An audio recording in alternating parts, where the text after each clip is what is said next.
So a burrito to me is the ultimate snacking fast food. It tastes absolutely amazing. You can whip it up within about 30 minutes, really impress your friends and really fill that hungry void.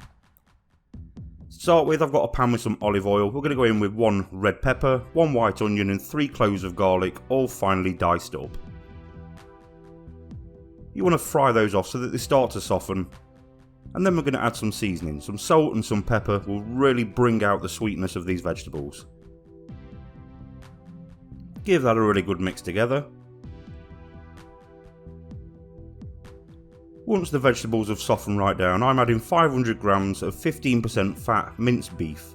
You can use any mince you like, but I prefer this with beef. So we're going to fry that off until all the liquid starts to come out. At that point, what we're going to do is add a really good dollop of some tomato puree. It's about a tablespoon I put in.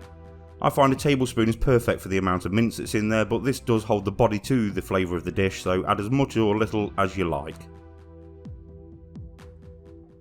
Give that a really good mix together. Then what we're going to do is add 1 teaspoon of cumin, 1 teaspoon of sweet smoked paprika, and then 1 teaspoon of this bad boy chipotle chili paste. You can get it in most supermarkets. It tastes absolutely amazing, gives it some really smoky flavour with the paprika, but also adds some heat to the dish as well. You want to give that a really good mix together to make sure that everything's well incorporated. Then we're going to add 500 milliliters of a really good quality beef stock. This is going to look like a lot of liquid, but the idea is to reduce it right the way down and really intensify that flavour. Next thing we're going to do is I've got 1 tin of red kidney beans. Just chuck the whole tin in there. Give that a good stir together to make sure that they're well mixed in, and then we want to bring this to the boil. Once it's boiling, we're going to add another seasoning of salt and pepper. Obviously adjust that to your taste.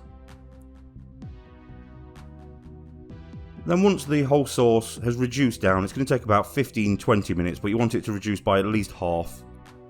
I've got some rice that I had in the fridge that's left over from yesterday. You don't need to use cold rice, you can just cook some fresh and chuck some in there. It all works just as well. There's about 150 grams of rice there going into the dish.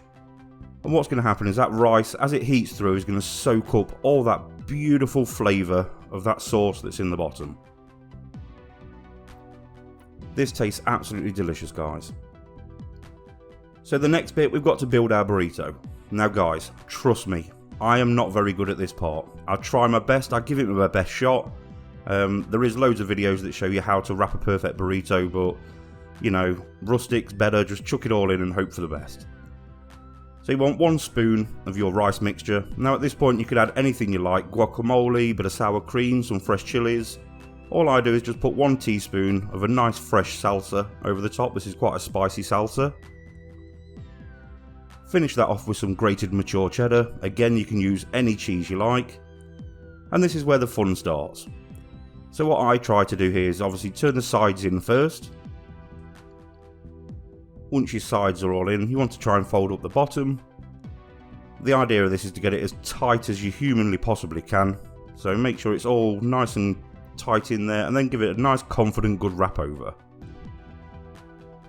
And that's my interpretation of a burrito. There is better ways of wrapping it, but it still doesn't take away the flavour. It's amazing. Thank you so much for watching, guys. Hope you've enjoyed this video.